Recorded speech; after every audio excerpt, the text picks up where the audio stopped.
really glad to be here. And it's really neat to see an auditorium this full. I mean, I know people go out here by doing classes and stuff, but still, it's something that I really appreciate as somebody who flies around the country to lecture, to actually have people gather together. What I want to do, except for the first row, which of course, I should tell you that when I did a faculty workshop, including the one today, guess which row was empty? First row, so it's sort of like, I think it gets passed on. What I'm going to talk about today is how, very basic question. Here we are on this planet, it's the year 2008. You pick up the papers, you read a lot of, if you pick up the papers, which isn't a bad idea, and you read a lot of bad news, or you hear it on the radio, or you see it on TV, or you just kind of, it bleeds in, and you know that there's a war going on in Iraq, and there are 4,000 U.S. casualties, killed, just happened not that long ago, continues on.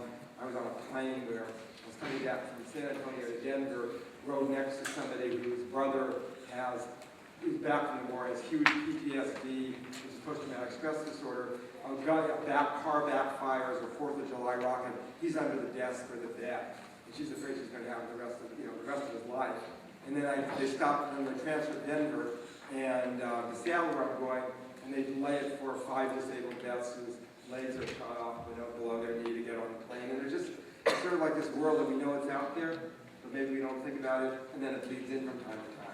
We pick up the paper and we read about global climate change, and an Antarctic ice shelf is broken off, and the Arctic is melting, and there's Katrina, and you think, God, I wish I could do something about any of this, but it's just it's so huge, it's so overwhelming.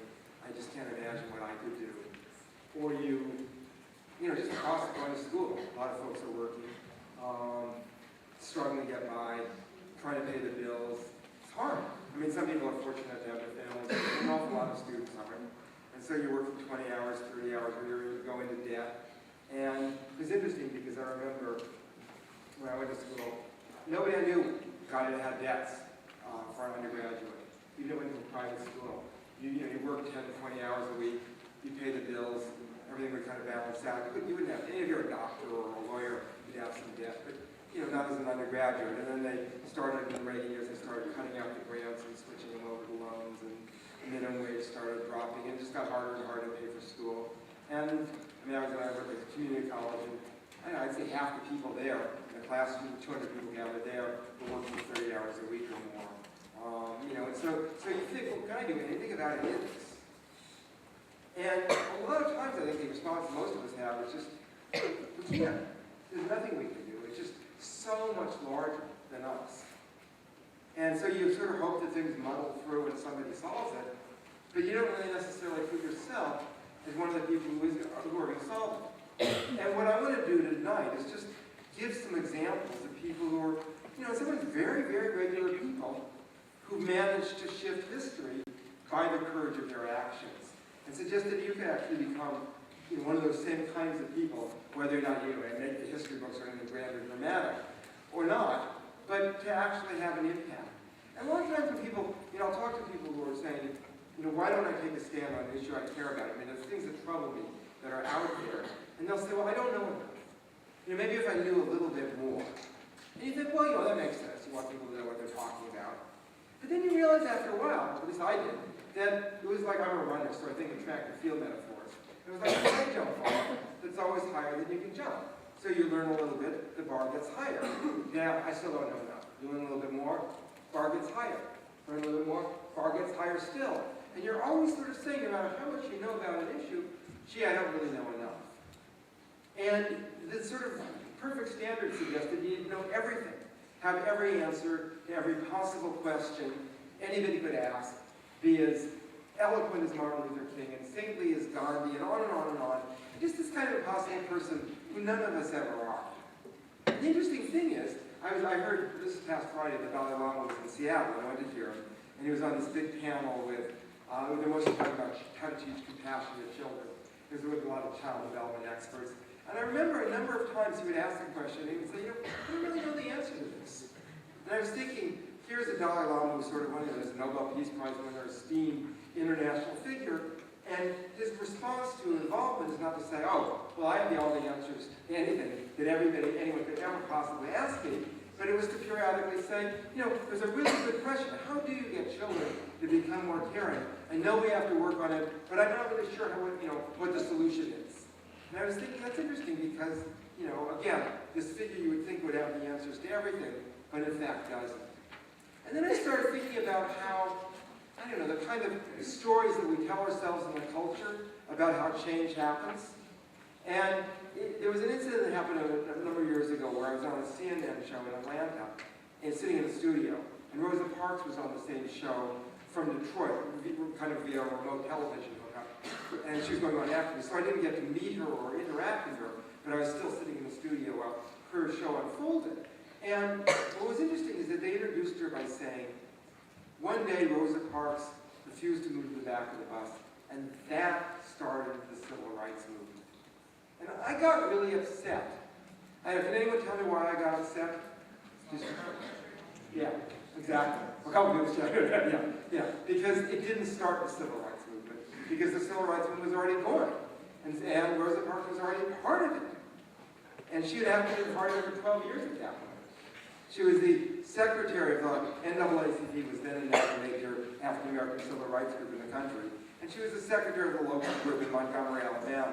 And you think about it, you didn't see the network news cameras zooming in saying, okay folks, Rosa Parks is making history. She's taking minutes at a meeting, or she's making phone calls to get people to a meeting, or handing out flyers. But those are sometimes the kind of, humble, unappreciated things that ultimately make history.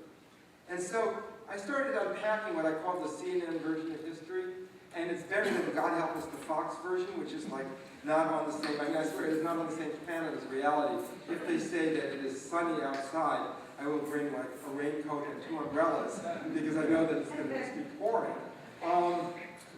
But the CNN version is a great idea. Because what were they saying about Rosa Parks?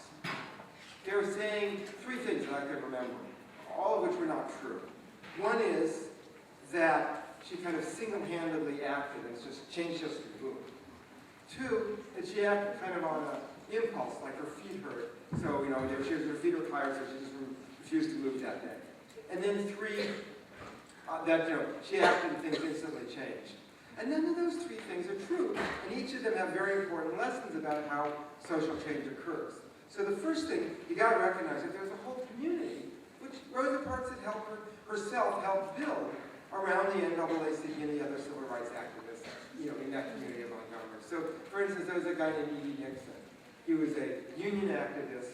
It was called the Brotherhood of Sleeping Car Porters. And they took people's suitcases on the trains, because mostly how people were traveling back then. And he was the head of the NAACP local in Montgomery. And he was also the person who got a very young and very, very reluctant Martin Luther King involved. And King was just in his first congregation. It was the first time he had just graduated from divinity school. He was a minister. And they had a meeting of the African-American preachers after Parks' arrest, and they were encouraging him to get involved in this organized bus boycott campaign that they're going to launch. And King said, well, I'm new here. People don't really know me. I'm young. I don't have people's trust yet. These are all things that were, they're pretty much true.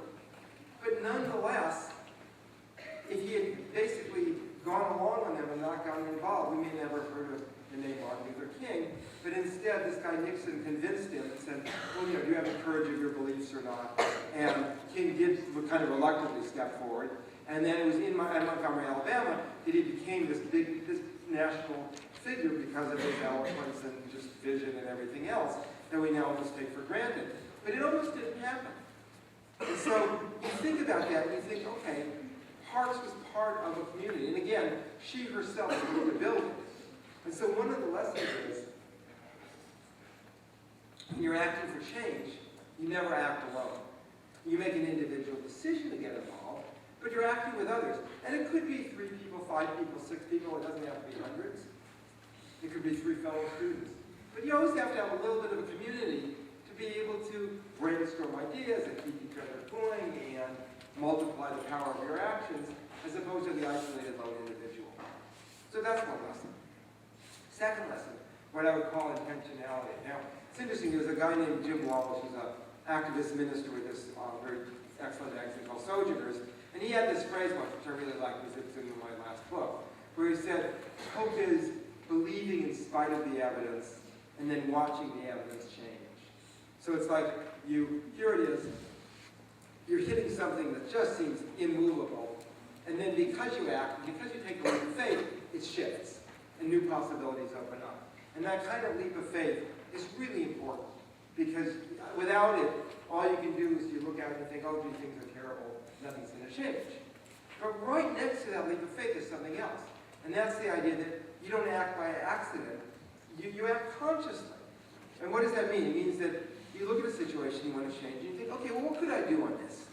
Well, what story do I want to tell? What issue do I want to address? What action do I want to change? Who could I bring in to help me as allies?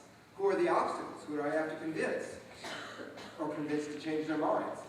And it doesn't mean you know all the answers. It's not the perfect standard. But it just means that you look at a situation in a practical way, and then you go ahead. And what's interesting is that was true of Rosa Parks, too. So that the summer before her arrest, she was taking training sessions at a labor and civil rights center called Highlander School, which is still going in East Tennessee. If you ever heard the song We Shall Overcome, that song was sort of brainstormed at a Highlander School workshop.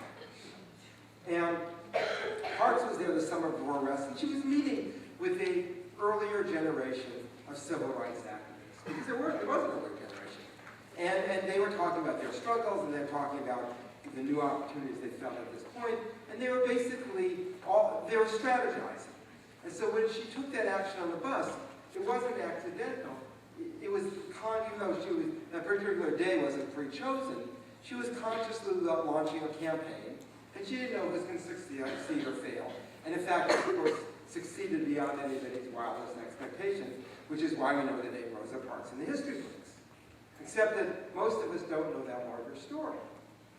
And then finally, the other three aspects that's stripped away is perseverance, which is just plain keeping on.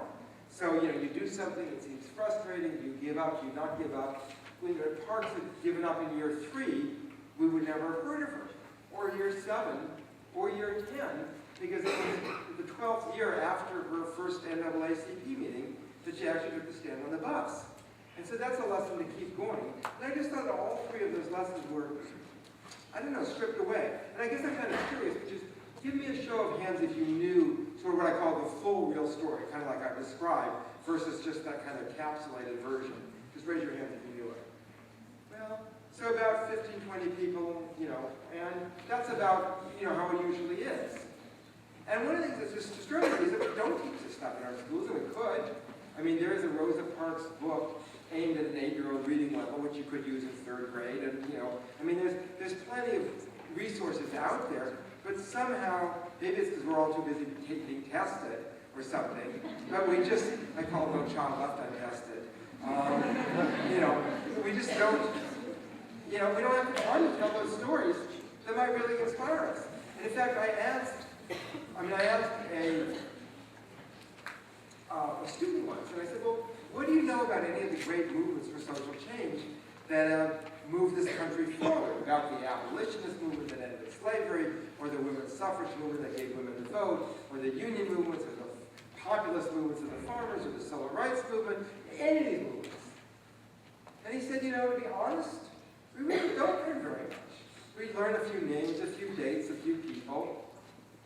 We learn that Lincoln freed the slaves and women got the vote and some unions were organized. And Martin Luther King said, I have a dream. And a bunch of people cheered him on. And somebody signed the civil rights bill, and now they don't have segregated buses and drinking fountains. He said, that's, to be honest, that's really about all we know. We don't learn the process, we just learn the conclusions. And I felt like he was really, a very thoughtful assessment of it, because he was right. And what he said was, if I only knew those stories, I'd be able to act in the present a lot better, because I would know what it was like for somebody else to go up against something that was immensely difficult and nonetheless prevail. And I would argue that no school should, no 2-year school, 4-year school, high school for that matter, should graduate a class without people having at least some exposure to what it means to act and take a stand. Because then you come out there, and you come out there with some tools and some confidence, and you're just that much more likely to be able to act. But again, that's not how we teach things. And yet, when I think of people who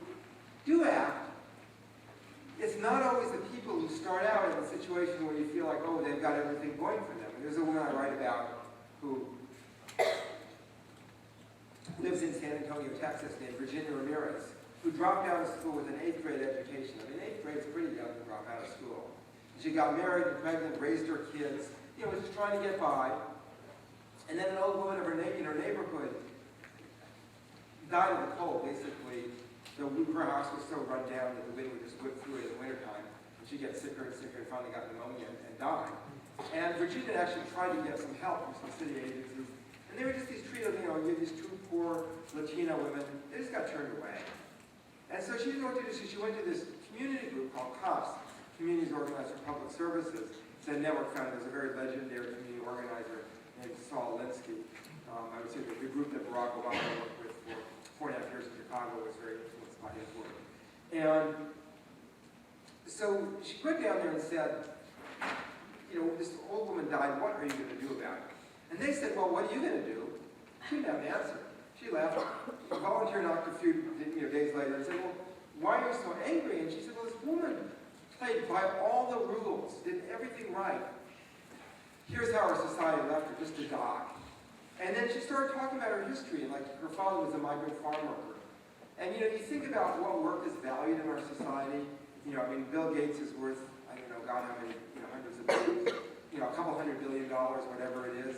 And I use my computer like all the rest. But the fact is, if somebody doesn't pick the food, we don't eat. So if I'm going to say in the hierarchy of work that we might want to value, picking food ought to be pretty respected. Because I don't know about anybody, the history of anybody in this audience, but I will say we all have something in common among others, which is that we ate some food today. We probably wouldn't be here. We probably ate some food yesterday and the day before. So how do we treat the people who pick the food? Well, in her father's case, like dirt. Was go around in the back, you dirty Mexican. You can't stop here, and you can't stay here, and you can't eat here. And she said, it was just terrible. And then she started talking about the schools, the underfunded schools in her community, and how they had no storm flood system, so every couple of years there'd be a flood and a couple of children would drown. She said nobody cares about our community. And the volunteer from the group said, well, treat your neighbors care, and convinced her very, very reluctantly to hold the house meeting. Just talk to her neighbors. Day comes. Virginia hears a knock on the door. She stands there. She's paralyzed, almost literally. She said, my stomach was clenched up, my knees were knocking. She said, I could not move. I was so afraid that I would say the wrong thing. This is the perfect standard I was talking about. I was so afraid that they might ask the question. And I wouldn't know the answer, or they wouldn't like the answer. She said, I just stood there, and then finally I realized I had to let him in because it would be really rude to keep him out. So, excuse me. So she lets him in, they start talking. They show pictures of their kids. They have a good time. She kind of likes it. Volunteers for another house meeting. Step by step, she gets involved, because it's always step by step. And we have this idea that people are either activists or they're not. It's not true. You get involved, one after another, another after another after another. And it's interesting because there's some setbacks. One day she talked to San Antonio City Council. And she was so intimidated. She said, I got up and all I could think of is I have an 8th grade education. These are city council people. How dare I tell them what to do? She said, not only did I forget my speech, I was so scared I forgot my name. I just went blank. And then she looked around and she realized there were some things she had come to say and she was going to say them. And about a dozen years later, she finds herself in Washington, D.C. And she's testifying to committees of the United States Senate and Congress in a job training. And I asked her, I said, well, weren't you really nervous and intimidated? A U.S. senator is pretty intimidating. And she said, well, I was a little nervous. The night before I prayed to God I wouldn't make a complete fool of myself. She said, but you know what? I was so much more nervous the first time I talked to my neighbors. She said, I was so much more nervous the first time I talked to the city council in San Antonio. By the time I got to the U.S. Senate, she said, I was used to it. So I kind of like that. Who's more intimidating? Your neighbors, your classmates, people in your dorm, or U.S. senators? I suggest if you're just starting out, it could be the U.S. senators. So That's the process that people get involved in, step by step by step by step. And I suggest that can be true for you as well. That it can be extremely intimidating. I mean, some of us may say, I'm kind of shy. I'm kind of a quiet person, or, I can talk about some things, but I can't talk about some other things. And then you have to recognize that the people who actually act to take a stand, they go through the same process. And even the famous ones. I love this story that Gandhi's grandson tells. His family mortgaged absolutely everything to send him to law school, like their jewelry, their land, some of their clothing, anything of value they borrowed on. He was kind of their shining hope. And he graduated from law school, got out to become a lawyer, and he was so shy that every time he started to speak in court, he would stammer and stammer and stammer, and literally could not get out a sentence. So he lost all his cases. He was just like a total miserable failure. And then his family didn't know what to do, so they sent him off to South Africa. And they thought that might change things, and it did, because he found his voice literally and metaphorically and became this huge global leader for social change. But I kind of like when somebody says, oh, I'm kind of shy and intimidated. I think, you think you're intimidated? You should have seen God. It just, it puts it a little bit in perspective. So it's a sense that, whoever we are, we actually could learn to take a stand. And you just, you don't know what's going to happen when you do. It's interesting, my mayor, it was a few years ago, 2 years ago, he was looking around at global climate change. And if you look at what the climate scientists are saying, it's terrifying. I mean, you're talking 99.9% of every climate scientist in the world is in agreement. There's like a handful of 20 people who are funded literally by Exxon Mobil and by Peabody Coal Company who are saying, oh no, the science isn't it. And the scientists are saying, yeah, I'm afraid we wish the science were it. We wish it wasn't sure. But it is clear that what we are doing, we cannot keep on doing. And that the projected differences at the high end, if we do nothing, are about the same differences in temperature between our temperature now and the last ice age, except in the other direction. And you know that things weren't exactly habitable for humans in the ice age, and if we add that much on top, it's going to be a really harsh world. So, how do you act on something so big?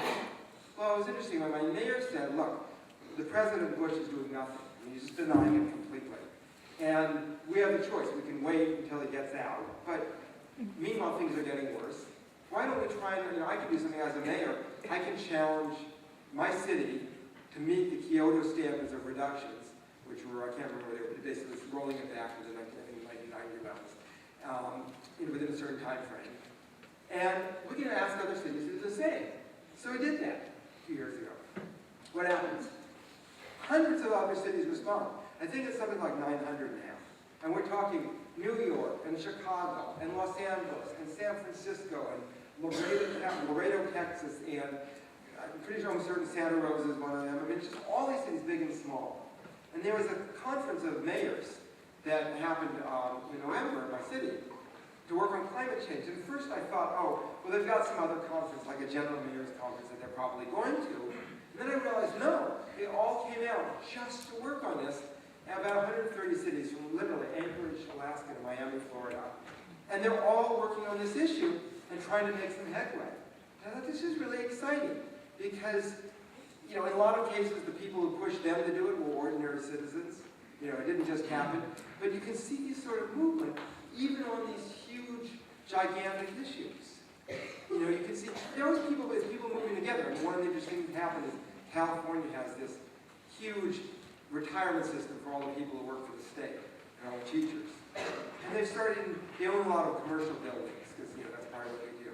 And instead of taking the money that keeps coming in to buy more commercial buildings, they've now said, all right, let's start really fixing these buildings up environmentally so that they're the most energy efficient possible.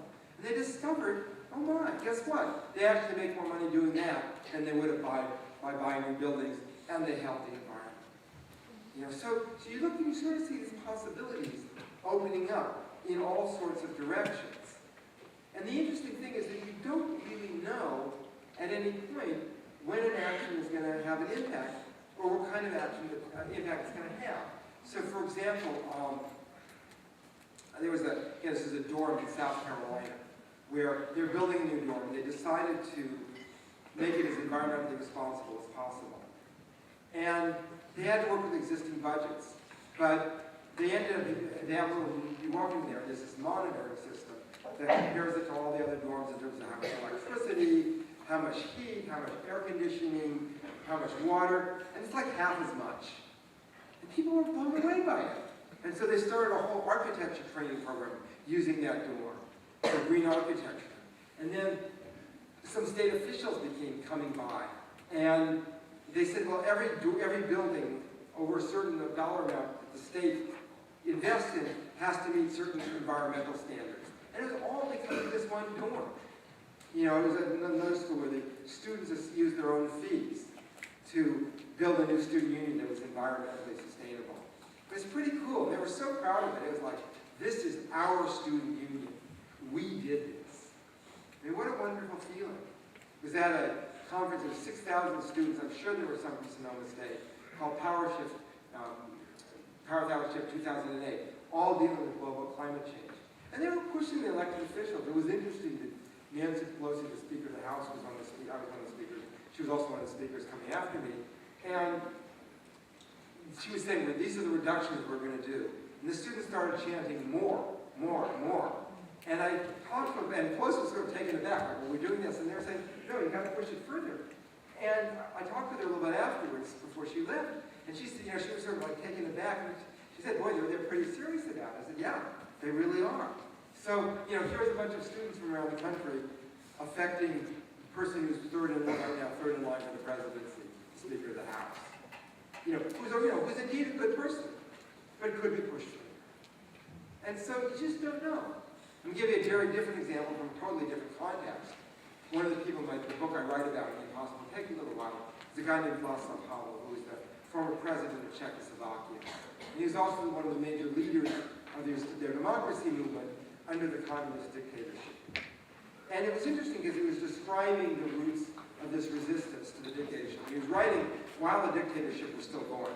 So he was writing 3 years before it got overthrown, before the Berlin Wall got overthrown, and before Solidarity in Poland won. And basically all of Eastern Europe was under a dictatorship. So what happened? He said, well, this movement actually started with a rock band of all things. There was a Czech rock band called the Plastic People of the Universe. It was a fairly rowdy band. It was influenced by some fairly rowdy American bands in the 60s, like Frank Zappa and the Velvet Underground. And the authorities didn't like the music. And they said it was morbid, and I love this phrase, it was not socially constructive. Which, if you think about it, the whole reason that they didn't like the music is that it was challenging their regime, which I think most of us would agree was a pretty socially constructive thing to be doing. So it was kind of an interesting phrase that they were using. And they did what a dictatorship could do. I guess you would call these people, they're sort of like the Dixie Chicks of Czechoslovakia, but more extreme situation. This was a dictatorship. So they prevented them from making, they didn't just burn their records, they prevented them from making music. They told the musicians to use cars. They kept on playing. Then they started breaking up their concerts, like beating people up, arresting them. They still kept on playing. And then they started arresting him and getting ready to put him in jail and holding his trials. And then what's interesting is that Havel, who's a little older, more respectable, forms this defense committee. And that defense committee evolves into a group called Charter 77, which is the pivotal human rights and democracy group in Czechoslovakia that organizes the resistance that eventually overthrows this communist dictatorship. So just think about it for a second. You're over here defending the rights of a rock band, and then all of a sudden what you do leaks in its impact, and you end up taking down this communist dictatorship that everybody assumed would be around for 30 or 50 or 100 years or however long. And that's an example. Nelson Mandela calls it the multiplication of courage. It's an example of the multiplication of courage. Somebody does something, it inspires somebody else, it inspires somebody else. And that's always happening in small and large ways, all across the planet. Another example, again from Czechoslovakia, is that at one point there was some political prisoners, because they did jail some of the people. And Havel's sending around this petition to free them, along with some other people. They're circulating a petition. Everybody's poking fun of them. They're saying, this is not going to do any good. Why are you doing this?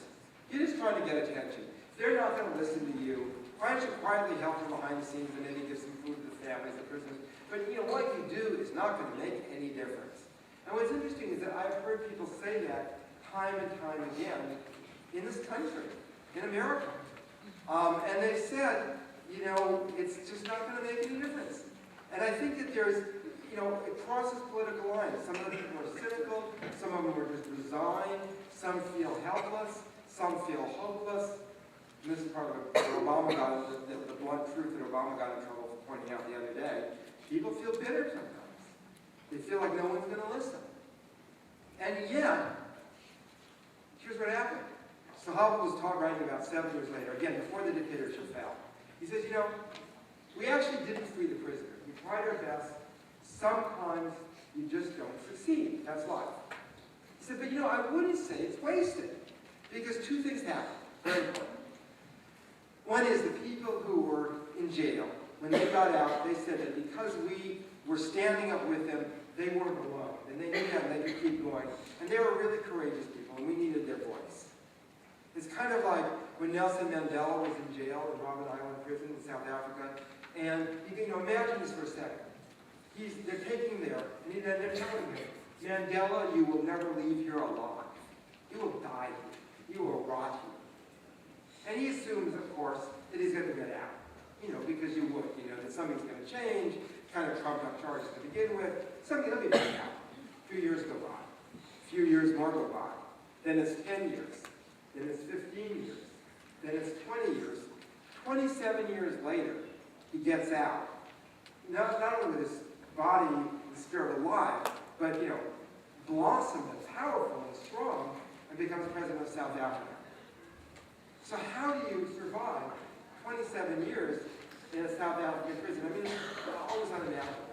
But what he says is, they always found some way. The prisoners to remind each other that they were alone. And that was the key. Change Czechoslovakia. So they would be denied newspapers. They would see a guard. He's got his sandwich wrapped in a newspaper. He throws it in the trash. They smuggle it out in a trash can, hide it under their shirts, and then they read it themselves. And they see a story or a headline that they think might inspire people. And they copy it on a tiny piece of toilet paper, some of the paper they had access to, in a tiny coded script. And they pass it person to person or cell to cell to remind everybody else that they are alone. Or they'd be breaking rocks in a courtyard, and they start whistling a freedom song to remind each other that they aren't alone. And so you think of this, and you think, okay, that's part of how, even though they didn't succeed in freeing the prisoners, still they accomplished something. One other thing, even more important, Havel says, the people who signed that petition, that was their first step. It wasn't their last step. They went on to play dissident music and put on dissident plays and speak out in the classrooms and preach from the pulpits and just challenge this regime in every possible way. And he said, there's so many people speaking out now, they can't jail us all. They don't know what to do with us. And indeed, 3 years later, they overthrew the dictatorship without firing a shot. So here's what I learned from this. And it took that, I've been active for 30 years at that point, but it took that long for it to gel. Which is when you're acting for change, you're actually doing two things. One is, you've got an immediate goal. And that goal can really be important. I mean, you're trying to win an election, or stop a war, or get an institution to reduce its impact on the environment, or fight for more student financial aid. I mean, literally lives can hinge on the success or failure of what you do. So it's really important, the practical side. But you're doing something else. You're bringing people into involvement. And if you bring enough people in, sometimes even if you lose, you can win. Because that's what happened in Czechoslovakia. He said, well, we failed, but if we hadn't tried and failed, we wouldn't have brought all these people in, and then we wouldn't have been able to build this force that we think is going to overthrow the regime. So even when you fail, you're still bringing people in, and that can have an effect, because you don't know where they're going to go. Same thing with Rosa Parks. I mean, think about it. Who got Rosa Parks involved? Well, we know her husband was involved. He was a co-founder of the NAACP in Montgomery, Alabama. He was active in the thing. There was a case that they're trying to railroad these young men called the Scottsboro Boys. And so he was a civil rights activist. What we don't know, at least what I don't know, is who got Raymond Parks involved. He was an ordinary barber in Montgomery, Alabama. How did he get involved? I don't know the answer. I mean, I've got to figure that some people whose names we're never going to know convinced him to get involved in some really hard issues where literally he was lynched by the Klan for speaking out. And then eventually he gets his wife Rosa involved. And then a dozen years later, something happens that all of us have heard of, because we've all heard of Rosa Parks. And so imagine if one of us, any of us, if we could be, maybe we're not the Rosa Parks, but maybe we're the person who gets the person involved, who gets involved in the next Rosa Parks. I mean, how would we feel? We might never know. But I mean, if you could see that in your life and think, wow, I did that. It's like there was a woman named Wangari Maathai who won a Nobel Peace Prize a few years ago. She's from Kenya. And she described, when I heard her talk in Seattle a few years ago, she was describing being a student at a college in Atchison, Kansas, which is a place that I couldn't even find it on a map. It's so small. Small Catholic college. And she said the conversations I had in the classrooms got me thinking about these issues. And then I went back to Kenya and I started something called the Green Belt Movement, planting trees to restore the environment and give people sources of wood and water and all the rest of that. And then she got brought her into conflict with the dictatorship. So she ended up being part of their democracy movement, thrown in jail, and she ends up winning the Nobel Peace Prize.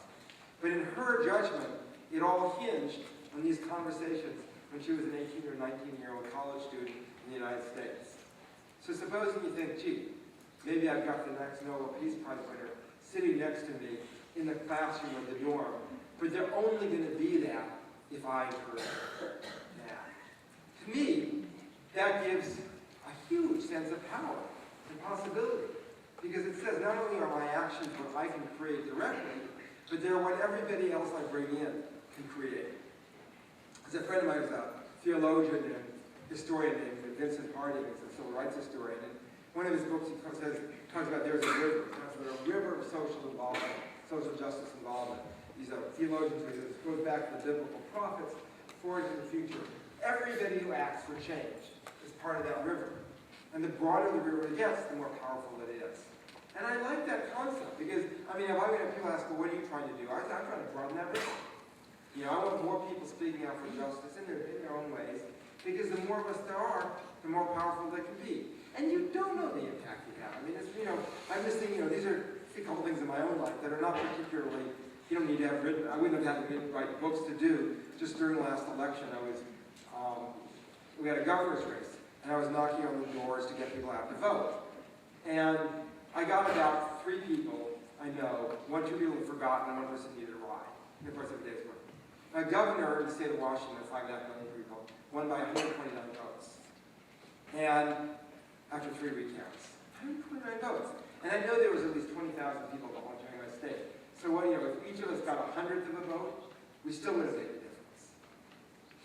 And I had no idea it was going to be that close. I don't think anybody did. And so I was like, wow, I was part of this. I did this. And it wasn't like I was doing anything that probably writing books or speaking. I was just knocking on doors like everybody else. 2006, same thing. There's a group called MoveOn.org that's an activist political group, mostly online. We have new technology. Actually, somebody haven't passed around the email list. Basically, I send out articles about once a month, so somebody can grab them at the back and just pass them around if you're interested in getting the articles, sign on to it. And so MoveOn was having people call in the 06 Senate races and congressional races. From if you were in a place like California where there really weren't any close races, or my state of Washington in 06 there weren't any, to a place like Virginia where it was going to be really close, or Montana, Missouri. And I was just sitting there, I spent about 30 hours. And I was just sitting there, I was stuck in a hotel room on my cell phone, calling these people, having these conversations to get them out to vote. And it was amazing. There's one case like, one of them was 12,000 vote margin, one of them was 15,000. Some of these races were hugely close. And I felt like, okay, maybe I got 20 people. And you think, big deal. Here's somebody, I could be doing better things with my time. But I felt like, gee, what I was doing really made an impact, because there was 120,000 other people who did that, and if each one of us got about the same amount, that's 2 million votes that got shifted. And so I look at those kinds of things and I think, these are relatively small actions. They're not, my getting on the phone and talking with some voter in Missouri or Virginia or Ohio or Montana is certainly not going to make the history books.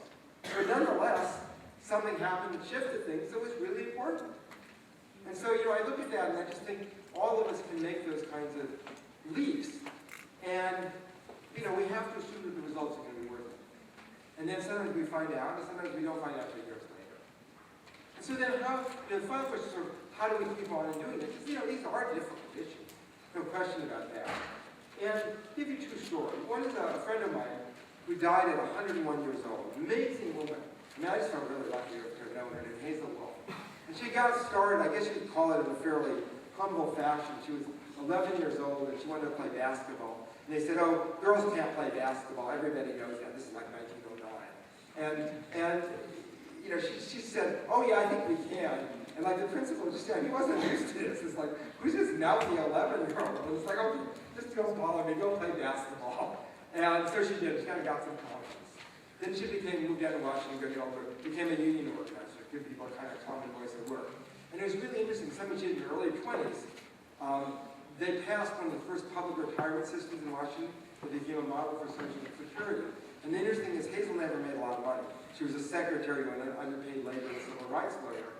And so when she retired, she lived off Social Security, which wouldn't have been there if she hadn't done something in her 20s, along with millions of other people pushing for it. Or maybe not millions, probably tens of thousands all I know. And so she got to live long enough to reap the benefits of that, which is kind of cool. And then she became an environmental activist in her 60s, mostly with the Audubon Society. And she organized coalitions with the Native American tribes and the labor unions, and just basically helping people recognize that they had a kind of common stake in taking care of the planet. And it was really interesting because I would go over to her little basement apartment, and she'd be organizing a conference on her computer and talking away. And I said, this woman's 99 years old. How does she do it? And she had a great sense of humor. I remember when she went to Central America during the Central America Wars in the Bush Sr. and Reagan administration, there was a congressman who said to her in a voice you kind of use for people who aren't very bright, oh, I hear you're a bird watcher. And she said to him, oh yes, there's lots of birds in Washington, D.C. that need watching these days. And he didn't say very much after that. So she wasn't intimidated. She had this great sense of humor. And she would say, well, you can't do everything, but you can do what you can, and then you can do some more. You can do that your whole life.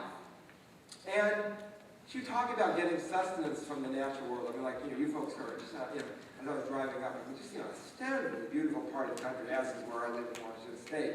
And she said, you go hiking, you go kayaking, and then she gets a mischievous smile, and she says, then you come back ready to take on exile. Which she did at institutions equally powerful. And I remember her 100th birthday party. You got to imagine 600 people packing the hall. Several hundred more just turned away because it was full. And everybody's been touched by her. And so there's a guy who says, yeah, I was 12 years old. And she spoke in my middle school. I've been an environmental activist for 15 years. And somebody else said, yeah, I retired at 65. She called me up the next week and said, hey, youngster, you're just getting started. I got a committee for you to be on. It doesn't matter where people are, she'd get involved. And there was another guy who was the head of the federation of every Native American tribe in the country. And he was the first person in his tribe to go to college. Most didn't go to high school. And he described being in this little basement apartment. And he was broke. It was kind of an ugly racial situation. You get harassment, no support systems. And he said, I thought about dropping out. Every week he said, Hazel would knock on my door and say, you're not just doing this for yourself, you're doing this for the community. You've got to keep on. He said, I wouldn't be where I am without her. So that's one model. It's a model of how you spend your life. I mean, there's sort of, we have weird values in this country. I remember after 9/11, somebody said, it was like a letter in my local paper, be a patriot, go down to your local mall and buy a sofa. And I thought, wow, that is a really weird definition of patriotism, as the couch potato consumer. I mean, I'm not against sofas, but boy, I always thought patriots are people who ask the hard questions. And I guess not, they're just the ones who, go down to the shopping mall. And, Hazel had a different definition. She would definitely ask the hard questions. And that was, and she was also somebody who really enjoyed life. And I think that was the final lesson, is when you're doing these kinds of activism, enjoy it. Don't shy away from that. I mean, don't feel like you've got to become a grim martyr or something like that. I mean, have a good time. I remember, I was close with a story about Desmond Tutu, the Nobel Peace Prize winner. And it's kind of interesting because if you think about Tutu's life, I don't know how much you know about it, but it had some pretty harsh moments. I mean, just to be a black man in apartheid South Africa, I mean, it was ugly, and you would have to tell your kids as a parent, oh, you can't go to this part of the city, you can't go to this beach, you can't go to this park, you can't go to this store. I mean, that's the kind of thing that tears you apart as a parent. And just daily insults, and just having to swallow his pride. And finally they get their freedom after this long global struggle. And what happens? He convenes what they call the Truth and Reconciliation Commission, which was to tell the stories, the harshest stories of the crimes committed in the name of apartheid. And the rule was, if you told all the stories truthfully, you would get amnesty, you get forgiven. But if you lied or held back, you get prosecuted. So week after week after week, they're telling stories of people in prison, murdered, kidnapped, tortured. I mean, just the ugliest, harshest stuff. And Tutu is a person they're all kind of leaning on emotionally and spiritually because he's the head of it. And I can't imagine what that would be like to have that kind of responsibility. And then it's not as if he's been silent since. Spoke out passionately against the war in Iraq and spoken out against it since. He was down in Rwanda trying to bring healing to that scarred land. People hacked each other apart with machetes. He's trying to figure out a way to have them come together and heal. They had an election in Haiti, and they tried to steal it. People were rioting in the streets. And Tutu was an election observer, and they brought in helicopters to fly out the dignitaries to safety. And he said, no, I'm not flying out. I am staying here. This is my job to be with the people. And he stayed and helped cool things down a bit, and they got the president that they deserved, that they voted for. And then recently, he's been speaking on global climate change. And he said there's 3 billion reasons to act on global warming. And that is the 3 billion poorest people in the world, because they are going to be the ones who are going to suffer the most with the fewest resources. And it reminded me of a conversation I've gotten with the head of the United Nations World Food Program. She described flying over to Sudan where Darfur is and seeing the desert just expanding and expanding and driving people from the north into the south into conflict, and that's where a lot of the violence got its roots. And so, he's always taken on hard issues, and you might think from all of that he would just be, too exhausted, seeing too much human evil and brutality and callousness. But if you ever have a chance to see him, and by all means, it's worth going into the city, going to Sacramento, wherever it is, to see him. He's amazing. The way I can describe it is he almost floats off the stage. He's just kind of joking and laughing and teasing. He's having a really good time. And I've seen him 3 times now. And there was one line that he used every time. And he would use the phrase, he would say, God has a sense of humor. And then he would tell a joke, kind of a stupid joke sometimes even. And I remember the one thing he was saying was, he was saying, who would think the world would have anything to learn from South Africa? We're not the brightest country. Our scientists said we're going to build a rocket to the sun. And when people pointed out that it would burn up, they said, oh no, we'll launch it at night. It'll be fine. And I remember sitting there laughing, very and I was thinking, why are we laughing? It's kind of a silly joke. And more important, why is Tutu telling us? Because he's got all these other things he can talk about, because he's lived this amazing life. And then I got it. Reason was, he was reminding us to keep laughing. And he was saying, not by preaching at us and wagging his finger, but just by telling a joke, that this was as important as anything else he could teach us. And I got it. And I think he's right. To keep on laughing. And then we went from there to talk about the Truth and Reconciliation Commission. And then finally, the image that stands out of my mind is the first time I ever saw him. It was a benefit for a South African project in Los Angeles. And Tutu's been battling prostate cancer, so he's not always feeling that well. He wasn't that night. Laid down for a nap. Gets up, gives his talk. Other people speak. And then a band from East LA starts playing, a really good band. People start dancing. I look over. There's Desmond Tutu, just dancing away. And I'm thinking, I've never seen a Nobel Peace Prize winner dance before, much less an archbishop. This is really interesting. What's happening? Basically, this is somebody who, if there is some music, of course he's going to dance to it. And good food he's going to eat, and good jokes he's going to tell him, and good conversation. And he is going to savor every moment of what he calls the grace of the world. And that is going to fuel his radical prophetic voice for justice. They're one and the same. And so I would suggest that, we may not all, that maybe we won't turn out to be Desmond Tutu, few do. But, or maybe somebody here will. But whatever we do, we can take that to heart. And we can remember that when we're doing this work of taking on the hard issues and healing the world, that, yeah, it's hard. And sometimes it's frustrating. And sometimes you lose. But it's also the most powerful thing you can do in your life. And when you do it, you find out the power that you have, and you bring others into involvement. And some fundamental level, you just find out why you're here on this earth. Thanks very much.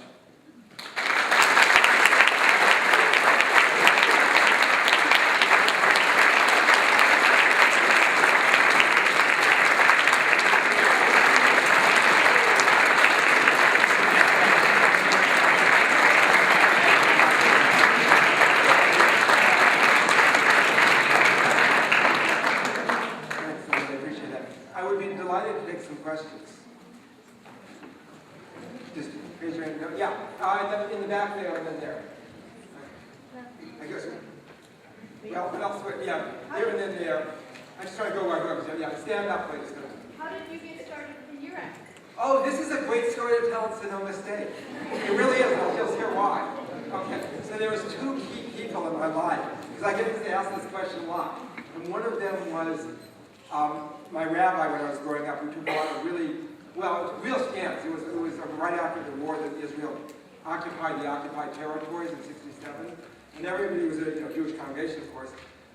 Everybody's celebrating, and they're saying, this is great, we won. And Leonard is saying, this may not be such a, we're glad we won, but this may not be such a good thing. This may bring a whole lot of problems. And the audience did not want to hear it. They're like just folding their arms. They did not want to hear it. But I was 15, and I thought, God, he is just taking a risk. And I appreciate it. I remember interviewing later a woman, one of my books was in the congregation. She said, I remember that day. And later on, I interviewed Leonard, my rabbi, and I said, I'm sure you don't remember that day. He said, oh yeah, I remember. I knew I was going to catch all sorts of hell for it, but you know what? I had to do it because it was the right thing. So here was an example of courage being multiplied. And I'm a 15-year-old sitting there in the audience, and I'm being touched and inspired. So the other person was a guy who, those of you who are faculty may know, because his name is Bob Carlsrud, and he just retired from here in the history department as a dean. Except when I knew him was 38 years ago, and he was teaching high school to finish his way through his PhD in Los Angeles. And it was the high school that I went to, and he was this young guy, and he completely blew our minds. I mean, I don't know, it's kind of a cliche, but it was like this curtain opening up on the world, all these things we never knew about America that he was talking about, and we'd never heard anything. We heard these Dick and Jane and their dog Spot books, and we didn't hear anything. We never heard anything like this. And every person just about in that high school class was really changed and influenced by him, and it was just really amazing. And his example of just what one person can do. We had lunch, we had dinner together. You couldn't come here tonight. We had dinner together last night. I hadn't seen him in 38 years. And again, he was a high school teacher. And I don't honestly know if I would be where I am today without him or without my rabbi or a few other people when I was growing up. But they started, and then I started acting, speaking out in the war and was active in college and on all the rest. But that initial opening of my worldview, it was a couple of people taking huge risks, and they touched me. They changed me. So that's another lesson of how people can, do something and it can touch somebody and you never know where they're going to end up. And I'm glad I was able to answer here because the story, because right after he left my high school, he ended up here. And he's been here ever since from that point until we were retired last year. Yeah. Yeah. Well, I just want to give you kudos because I like talking about it. But I was wondering, how do you deal with people that are lazy and ignorant and shun away from change? Well, it's hard. Because if you look at, I look at America on some level, I think, the last 7 years. How did we elect this guy? We should have known better. We sure should have known better after 2004. We already invested a bunch of stuff. And I think what happens is this, is why do people, why do they turn away from change? Why do they shun change? Or why do they sort of keep themselves in ignorance? I think what happens is they feel, and I'd be really interested if other people have felt something, for you, that they feel powerless. They feel like they can't do anything about it, so then they stop paying attention to it. And then, by not paying close attention, they become susceptible to the Rush Limbaughs and the Foxes and the Karl Roves, and all these people are going to manipulate them. And so they just, because they're not following closely, they're more manipulable. But the reason that they don't follow it closely, I think, is because they can't do it. They think they can't do anything about it, which I think is wrong, actually. Which is just simply a false judgment. But because of that, they think, well, why should I get all upset about it? It's just there's nothing I can do anyway. And then because they're so detached from communities, then it's easier to manipulate them. And then in terms of the sort of lazy or why people would maybe know something but not get involved, again, I think it's a powerlessness.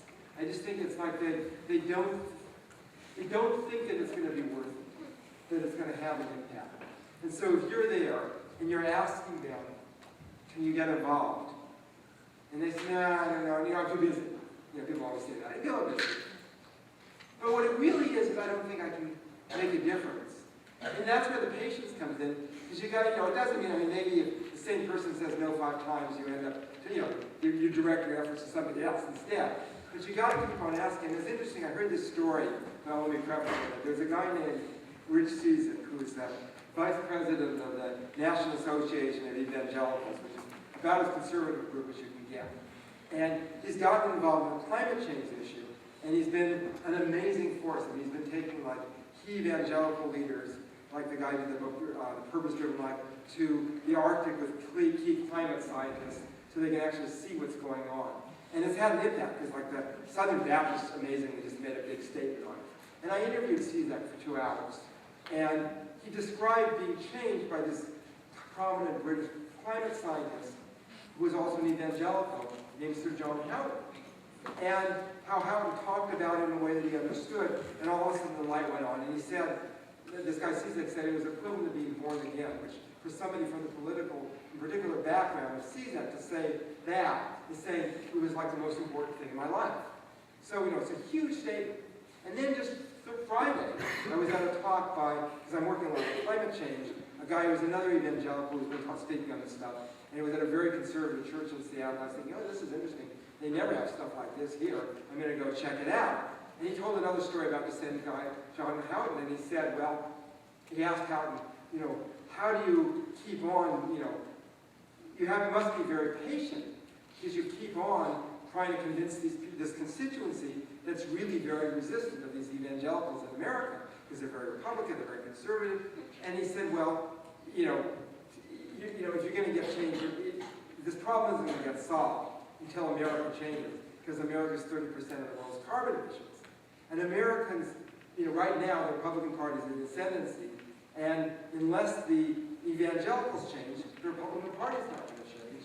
And even if the Democrats get in power, the Republicans are going to be trying to block it, unless he says, so I see this force of the evangelicals as really pivotal. He said, so therefore, I'm really patient with them, because they may just have the fate of the world in their hands. And so it was an example of, you go after somebody, you keep going after, you keep going after. Even if you're this major British climate scientist, you sort of humble yourself and literally listen to the stupid things people say, and then just keep coming back and say, oh no, that's not exactly right. Here's another way to see it, and you just keep on. So that's, to me, it's an interesting, just following that chain, I think, is very interesting. Yeah? You talked about the fact that we don't all have to be saints when being activists or being part of the movement. Right. You talked about how we don't have to know everything. The bar, you can set the bar at Right. a personal level for yourself. Yeah. I'm interested in looking at, for me as someone who considers themselves an activist, kind of like innate contradictions that I find myself in. Nasty world. I mean, years and years ago, I went to school at Stanford. I was actually kicked out for activism halfway through the switch, but that's another story. But I remember he was in Vietnam, and there was a rally on an anti-war rally. And at that point, the trains didn't really go down. You couldn't get there from here in any way that worked, except by driving. It was a rally focused on the oil companies. And I remember feeling really acutely aware as we filled up our car with gas, my car, and drove on up to San Francisco. It's like, well, what can you do? And I think that's, you just have to remember there was a student I was speaking with who was in a school about 40 miles south of Rochester, New York, and his favorite musician is Franco, who lives in Buffalo and was playing in Buffalo. And he was tearing himself up over whether or not to go drive to, go see her because it was like he couldn't walk through the snow, whatever was 70 miles. I mean, it's just not going to work. And there wasn't any good public transit, certainly not that would work the night of a pants. There should be, there should at least been going across from Rochester to Buffalo, but there wasn't. And I said, look, you love Ani DeFranco. She's going to fire you up. She's your favorite musician. Go hear her, and then go back and do the really important work. And I think on a certain level, you just have to be mindful of, yeah, there's some things that are going to always be contradictory in what we do because unless we're living in caves, and people living in caves tend not to have much impact on the society. So, you just want to be mindful of it and say, yeah, if you're working across a boundary in a community like you're describing, you want to be humble, you want to listen, you want to, it's interesting, I mentioned Obama a couple of times. People have read his first book, Dreams from My Father. It's pretty amazing. And one of the most amazing parts is he's working in this poor community in Chicago as a community organizer, and he's realizing gradually, he's really hard on himself, which is interesting, and he's like, I wasn't listening hard. I was coming in thinking he graduated from Columbia, smart guy. He's thinking, I didn't tell him what to do. He said, I had to listen. I had to really listen to the community. So, that kind of mindfulness and humbleness is really good because it makes you a better organizer, an activist. But to say, oh, I can't do that, I shouldn't do that because I'm middle class and white and have some privileges, that's self-defeating. So it's sort of being just aware of, yeah, it's kind of a messy world and that's life, but you do what you can. And I think that way, otherwise the perfect standard really boxes us in because you say, unless everything is completely lined up, well, nothing's never going to be completely lined up. We're always going to be, we all have our flaws, we're always going to be contradicting people. But, the question is, are we trying our best to do something to move the world to be a better place? And if we are, we should feel pretty good about that. And not sort of beat ourselves down for the fact that it's not a pure world. And, I had to use carbon to get down here. Well, I hope that the impact, balances it out. That's all I can do. Because if it doesn't, well, then the way is sort of your choice. Good, some other questions. Some great questions. Yeah. I'm curious what you thought about the guy that came in earlier. Oh. He started preaching about what he thought. Yeah. And if that was right for him to come to an activist place and talk, but not really. Well, the backstory is that he did the same thing. I was over at Santa Rosa Junior College this morning, and he did the same thing. And they are basically, we only have, because it was a noon thing, there was this period where basically this is all you have, because people are going to go off to classes. And I only had 15 minutes for questions. And he started talking, and I was like, finally the guy who was sponsoring it knew, he said, he knew him and just cut him off, which took a long time to do. But it was like, I was pissed because he wasted 4 minutes of the 15, just kind of rambling on. And then I was saying, I tried to be kind to people, but it was like, then when he came back here, I thought, oh, God. It's hard because, he's sincere, but the problem is, this part of being mindful, which is like, if you have no sense at all that, people are pissed at you because you're taking up the time for their question, for your statement, then you're not going to be a very good actor. Forget, even leaving aside the rightness or wrongness, I don't think he won people over by being kind of a jerk, and by essentially people saying, look, you're being disrespectful of the fact that we only got 15 minutes, and just ignoring it because what I have to say is more important.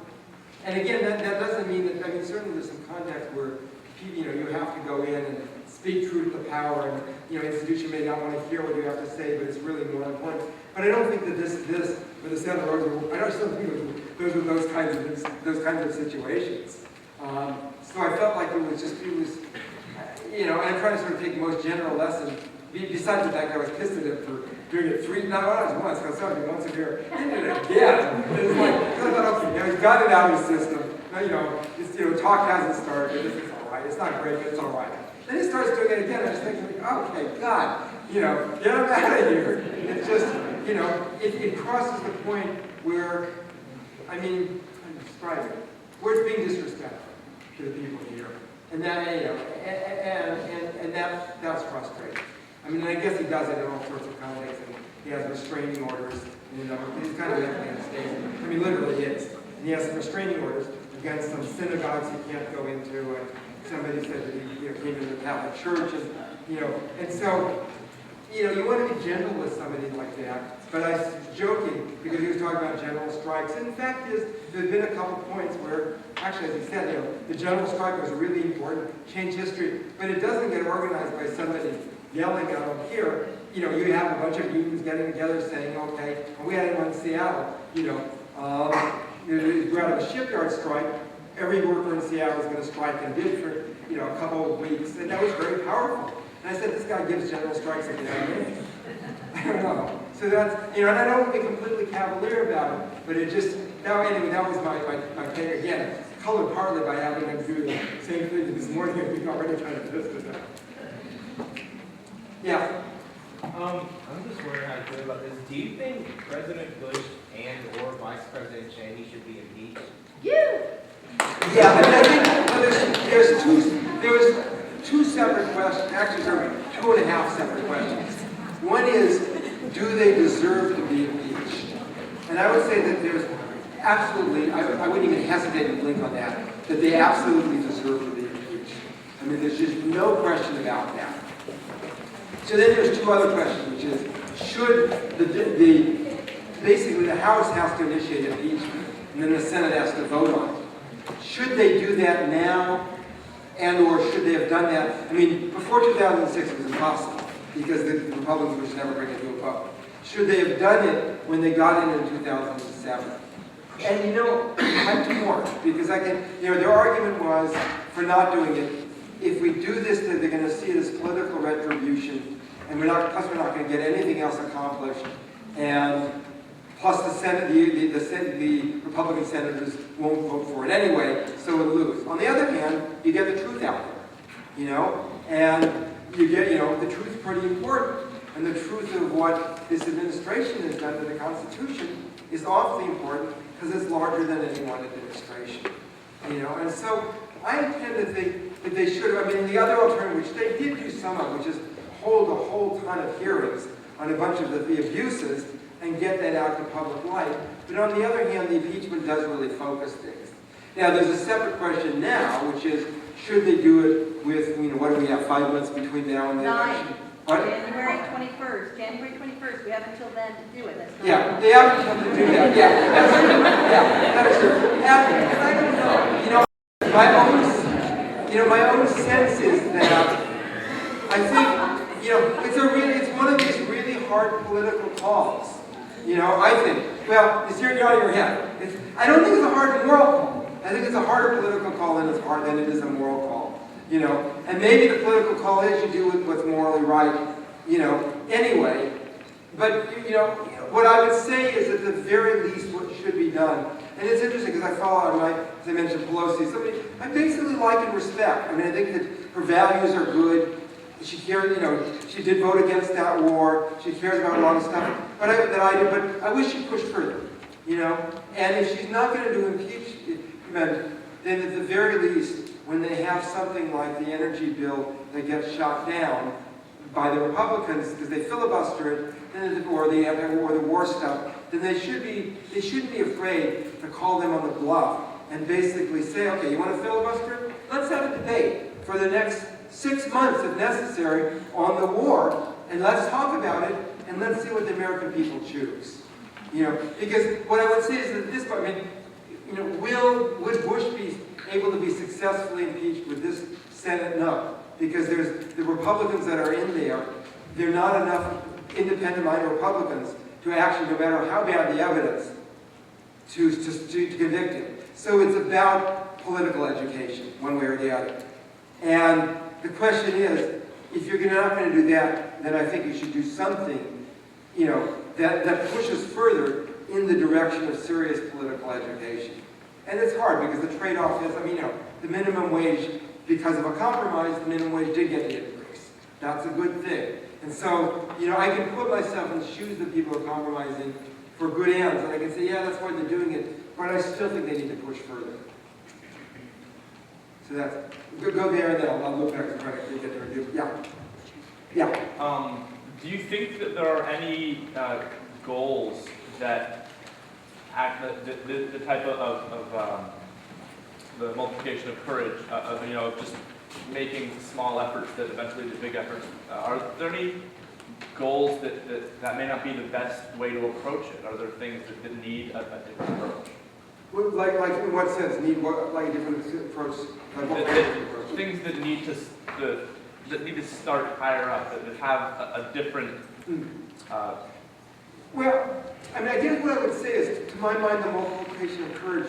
It's not just somebody was talking to me in this faculty workshop we did, and saying, we're talking about the Margaret Mead quote that you may have heard, which is, never doubt, probably in English, but never doubt that a small group of people could change history. In fact, it's the only way it happens. And he was saying he likes it, but it's got its limits because it takes more than small groups. And I would agree. It takes large institutions. That's why I'm going to mention the group, I think, MoveOn.org, sort of an online activist group, started in the Bay Area, actually. And, you've got 3 million members, and they're able to have a common voice. So it's not just a little group of people in Sonoma. It's 3 million people all across the country, and their voices get multiplied. And so I think that what you have to do is, as an individual, you have your courage gets multiplied, but you got to connect with people in big institutions, whether it be MoveOn.org or the Sierra Club or whatever it is, so that all of a sudden it's not just you, it's a million other people. There's a long list of groups that I like, but they all have something in common, which is they're multiplying people's voices. And so, in that sense, it was interesting. There was a debate Hillary Clinton said at one point, it took Lyndon Johnson to get the Civil Rights Act passed. And when I looked at it, what I saw are two things. One is that Johnson was literally almost dragged kicking and screaming by the civil rights movement that made it an issue, put it on the public mind, demanded it. And then it is also true that Johnson said, when he signed it, that Johnson put all his very considerable political skill into passing it, and said, we're probably going to lose the South, the Democrats will lose the South for a generation, which they've now lost it for 2 generations. And so I give some credit, even though I hated him on the war, I give some credit for Lyndon Johnson on the Civil Rights Bill, but fundamentally, it was those citizens groups that shifted it. And then he responded in a way that I genuinely admire. So that's my reading of history, on that, is that those movements ultimately are paramount. And it's the linking up. And parenthetically on the election, one of the things that's very interesting to me, and I don't know how close California had this sort of weird primary where essentially people start paying attention come around January in Iowa, and there were 3 weeks from Iowa to when you guys voted, and Obama, for instance, was able to come through all of 3 times, Clinton about the same thing. And so suddenly it's like, you didn't really have a chance to focus on a lot. But if you're following it anyway, one of the interesting things is I'm seeing, particularly the Obama campaign, drawing huge numbers of people into involvement for the first time, and also saying to people, you want to think of yourself as a movement. Think of yourself like the abolitionist movement, the suffrage movement. Kind of the same thing I was saying earlier. And my hope is that if he gets, as I think he will, the nomination, that movement will be enough to propel him to the presidency, and then stay around, which he actually said, I want you to stay around after November. Keep active to push Congress to do the right thing, and to push Obama to do the right thing. So you've got to have that grassroots movement, even with good people in office. Not just with the Dick Cheneys and the other crazies in office. Yeah, in the back there. Do you think it's easier to form activist, things with the age of the internet, or do you think it's not that much of a difference? Well, I think there are ways that it makes it way easier. And again, this is the related side thing, but if somehow the email list stopped passing around, make sure that it gets to you or grab it at the back, because that's, I can go with a click of a mouse and send my articles that I write to 20,000 people, because that's how big my email is. And I spent, when I was right out of college, I spent 3 years on a magazine called Liberation. Great little political magazine. I mean, Martin Luther King wrote for it, Mandela wrote for it. I mean, amazing people. Never had a subscription rate of more than 5,000 people. And I spent most of my time raising money to pay the printer. And now I can do the same thing just by clicking my mouse for, whatever, it was $100 a year for my, my web service. So, and move on, you can send out an alert on, something happens in DC that's really critical. I mean, most of us aren't paying that close attention. But boom, I open up my email, and they say, this is a vote coming up, tomorrow afternoon. Click and respond, and your senator will know how you feel. And, 1 million responses go out within a day. That's huge. At the same time, so they're great tools. At the same time, I think what happens, a lot of people end up feeling like, okay, that's all we have to do is click.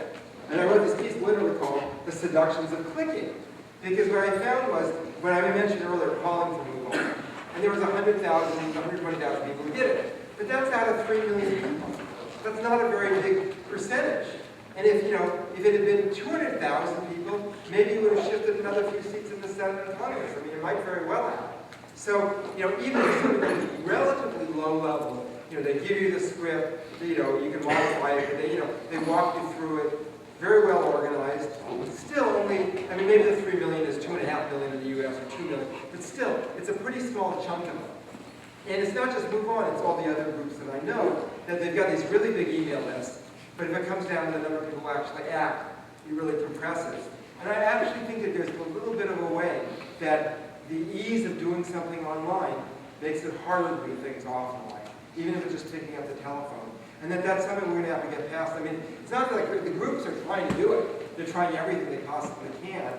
But at the same time, they need to, people need to say, all right, I know it's a little scarier to talk to a neighbor, knock on a door, or pick up a phone call, but ultimately, if we're going to change America, we're going to need to do that, and we can't do it all by clicking and emailing Congress, because part of the problem is we've got to elect some different people to Congress in the Senate. So yeah, I think it's very double-edged. But you ought to, you want to use the tools as best you can. Yeah. You mentioned the guy who nodded his head at the beginning of the Israel launch. Oh, it was a sermon. And then, so where is he now with his church, and is he doing anything? Yeah, so this is my rabbi.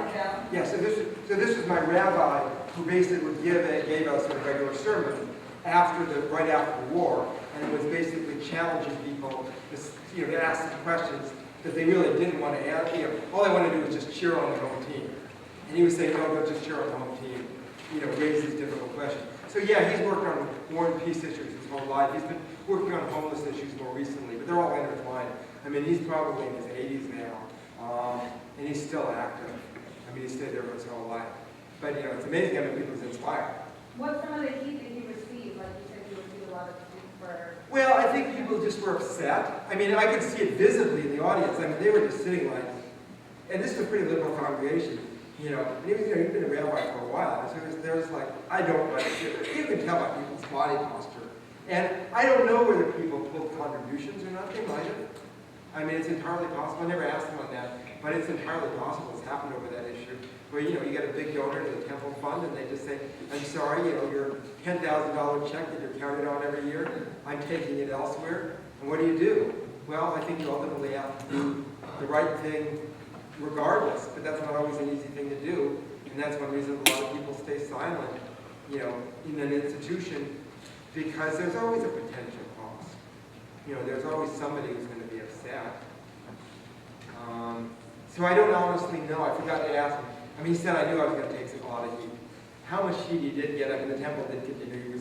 He was their rabbi until he retired, so he didn't get fired. But my best friend's father, who was a Lutheran minister in a mill town north of Seattle, 30 miles, he got run out of his congregation for speaking out about the Vietnam War and about the segregation of the Elks Club. And they basically, a bunch of people organized and chased him out of the congregation. I mean, it was ironic because he later became the Lutheran bishop for all of Western Washington.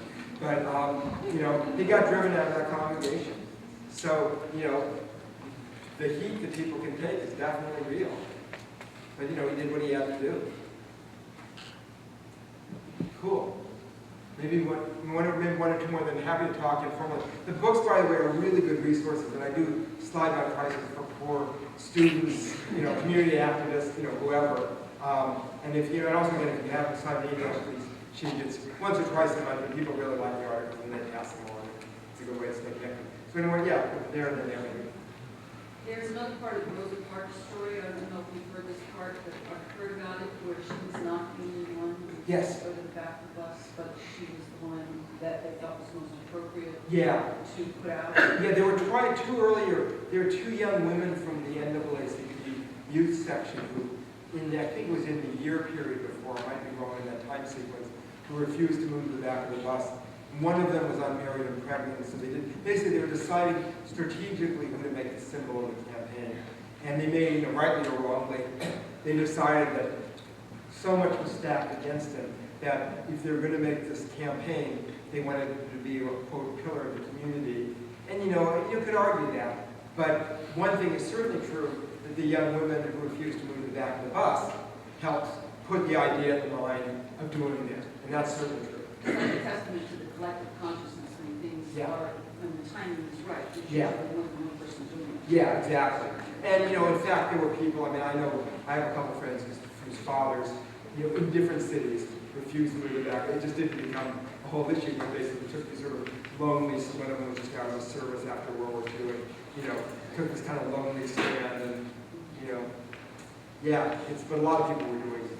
There was also bus boycott. I have a friend. There were bus boycotts in Baton Rouge and Mobile, and I have a friend whose grandpa was involved in the Baton Rouge boycott.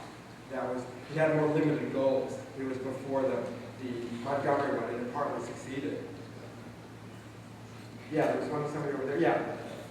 I just wanted to say that I appreciate what you're trying to do, and I was just wondering how you go about how you approach somebody with a different viewpoint, but still be respectful and tell them your viewpoint.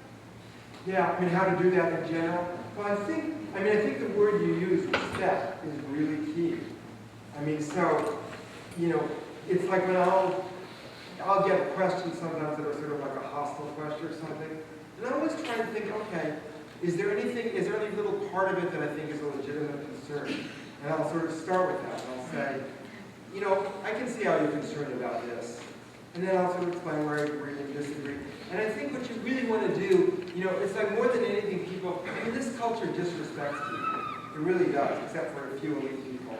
And so most people, when they're angry, they feel disrespected. I'll even do sometimes we get these flaky emails. Because email you can be really anonymous. And sometimes I'll answer back, sometimes I just don't have patience or time, but I'll answer them back, and people will be blown away that I answered them civilly on a really uncivil email, and they call me a moron or something like that, or a bumble or something, And I just think that if people are, if you try and listen to where they're coming from, it's really powerful. And and then realize that you can disagree and still like people. I had this really weird experience where there was what they called it a transpartisan retreat. The idea was to bring people together across wide political lines, just to see if they had anything in common. And so it was everybody from, on the left, MoveOn.org, well, MoveOn people had to cancel because that's a crisis they hit, but MoveOn.org, and the Green Party, and Common Cause, and Code Pink, and a bunch of that, to this guy named Grover Norquist, who's like a key Republican strategist, that they have meetings, Republican meetings in his office every once a week. And a guy does a thing called the Club for Growth. It's very right-wing. It's a PAC that goes after Republicans who aren't sufficiently right-wing on tax issues. And so what was interesting is you're hanging out for 3 days in this beautiful kind of nice retreat setting, and you're having dinner with these people, and you're talking with them, and you're finding out that it's all sort of the specifics of what people said are sort of confidential, so people can talk again. But you're finding out that you kind of like them, and it's really weird because they're people who you consider the political enemy, and you've worked to defeat them, and they've worked to defeat you, and you're sitting there, talking, and you sort of think, this is kind of a nice guy. I kind of like this person. I remember the guy from Norquist was there only like a day and a half because he had to go back for a family thing. But there was the guy from Club for Growth, which is just about as right-wing as Grove and Northwest. They really are. And at the end, I just really liked him, and I was almost like, we had these very good conversations, and there were some of the people, I was already giving a hug goodbye, and I thought, should I hug the guy from Club for Grove now? I'm not gonna hug the guy. I mean, sort of like, he'd think it was weird, you know, we went to squishy liberals or something like that, you know. But what was weird is like I did, you know, in a correspondence, I just said, you know, I really appreciated our conversations. You know, they were real honest. And so I think, I don't know, it just was it was a reminder to me of being able to, you know, when you deal with respect, people with respect, and that then they sometimes change, or not, or parts of them change, or they'll meet you over here on this issue, you know, they'll sign on to this. I mean, one of the things that came out of this, the same retreats, but like an earlier one that they had, that I wasn't at, is that there was the founder of Move On is a really neat woman named Joan Blaze. And she got to be friends with this woman named Anna Combs, who was the executive director of the Christian Coalition. That is a very, very right-wing group. But they both had kids, and they talked about their kids, and they struck a bond, and they, you know, stayed in touch. And I don't know if people know what net neutrality is. It's this really important fight that's sort of below the radar, where essentially right now, when you click on the internet, the speed of how fast things load depends on how fast your connection is, but on the other end, everything basically loads equally. And the telecom companies want to basically control it so that if you pay them a bunch of money, the sites will load fast. So some commercial sites will load fast, but if you don't, they'll take forever to load. They'll be kind of behind in the queue. So all the nonprofits will get completely screwed. And it's a huge fight, and Bush's Federal Communications Commission basically was going to pass the law to like just open up the floodgates. And there was this huge campaign that crossed political lines. So you had Move On, you had all these other little organizations, and you had the National Rifle Association, and you got the Christian, and you had the Christian Coalition, because all these non-grassroots groups basically said, this is going to completely mess us up. And so Joan Blades, because of this friendship, called up Anna Combs and said, how about if our two groups run a New York Times full-page ad together? Because nobody expects the Christian Coalition and MoveOn.org to be on the same page on anything. And Combs went for it, and they did it. And I honestly think it had a really key role, because it's just like, whoa, this is how broad the opposition is. And that came out of people talking with each other with respect across huge political differences, you know, that still exist. Another example, but they're interesting things, is that where I've been writing so much about how you bridge political lines. And I went from literally, I was keynoting a Midwest Planned Parenthood conference to spending 3 days watching dialogues between pro-choice and right-to-life activists. And what was so interesting is that sometimes they moved towards each other. And then sometimes there was a group that had been meeting for 3 years. They were like the state heads in Massachusetts, because there'd been a crazy group killed 3 people at an abortion clinic. And the Catholic Archbishop got together, basically, I can't remember how it happened, I think the Catholic Archbishop initiated it and said, we've got to talk, we've got to stop this. And then the heads of Massachusetts Right to Life, and National Abortion Rights Action League, and Planned Parenthood, so you had 3 people from either side. And they met for 3 years, and what was so interesting is they said, they finally went public on it. And they said, you know, each of us thought that we would change the other person's position if they only had the chance to hear us out at length. And it didn't happen. You know, in both cases, we were really strong conviction that we didn't. But we really liked this process. It's the most valuable thing in our lives. And we really appreciated talking across it. And we developed these friendships. And they said it was this, and there were some other issues like support for young mothers and things like that economically that they could agree on. And it was just a really interesting example of, you know, the positions didn't change, but a bond got built. You know, so maybe that's a good story to end on, and be happy to talk to people over the book table. Thanks.